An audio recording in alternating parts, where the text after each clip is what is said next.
Hi guys, quick tutorial on how to use, or how I use, the Sulky iron-on transfer pens. They come in a pack of like 8 and you can get a bunch of different colors. The most common colors that I use are the brown and the black. They do go on a little thick. If you're very careful with these pens, you can salvage how the tip stays at a fine point. First and foremost, I'm going to try to do this one-handed. Twist the cap off, don't pull. Once I pulled, and this little guy was stuck and it went flying and there was ink everywhere and it was basically a disaster. I use Google image search to get these patterns. What I do is I right click on them and I save them and I paste them into Microsoft Word, and then in Microsoft Word you can do a mirror image and get things back and forth in case you want to do two that face each other. Now if you want, you can see where it's printed on the back here from the printer.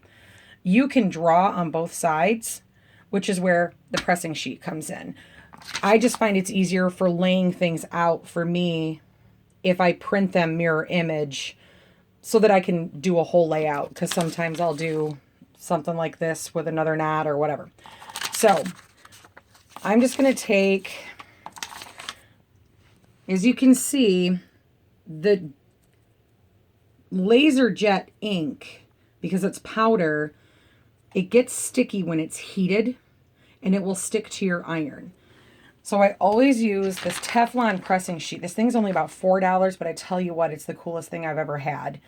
It really saves my iron. It saves the fabric. It saves everything from sliding around, because if you've got, let's just put this on here, and you need to slide your iron, the Teflon sheet will move, but your image doesn't slide around on the fabric. So there's not going to be any of that where the image is going to hop over and then you've got this ghost line that you just cannot get rid of. So I'm just going to draw a quick little whatever on here, and then I'm going to show you how I put it onto the fabric. I thought maybe I should show you how this pen works first. Let's get up pretty close here. I wonder if my camera will focus. There we go. Now, as you can see the tip, it's already wet. If you push, this is what happens. It'll bleed. So don't push. You'll get a bunch of blobs. Best thing to do is just start with your line. Well, if I could hold the paper at the same time, and just go.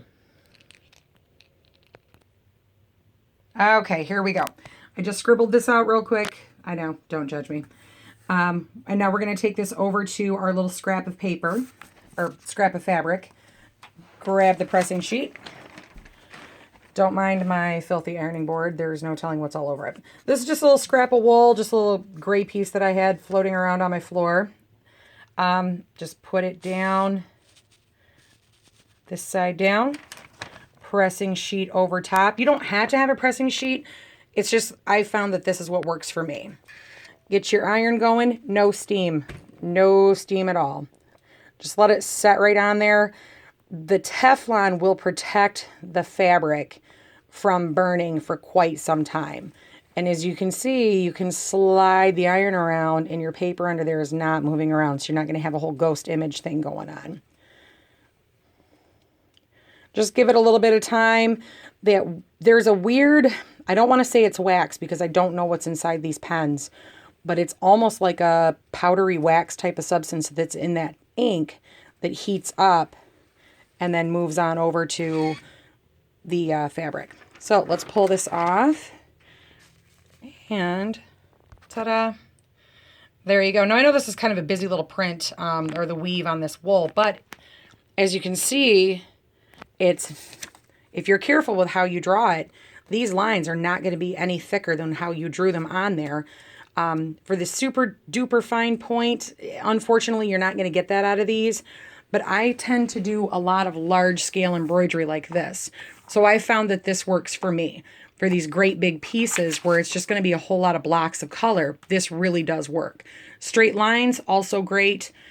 I've also found, I don't know if it's true of the green, so we're going to find out together, that you can sometimes reuse your pieces. We're going to see if this is going to work for the green. Oh, you can see where I wrote on my hand with it. Sometimes it takes a little bit longer on the second piece because there's not as much pigment left on the paper, but sometimes you can reuse them. It won't be as dark, but you can, if you're just using something like on a light fabric, you can reuse it. Let's see what we've got here. Hey, there we go. That's not too bad. So there you go. There's how to use these. Don't mind this mess in here. I've got quite a few colors of these. I've got purple. They come in the 8-pack.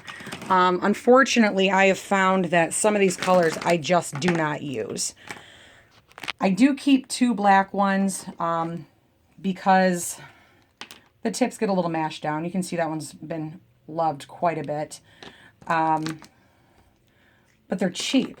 That one is by far the worst one. But it's still got quite a bit of life in it if I'm going to do these big blocks of color here.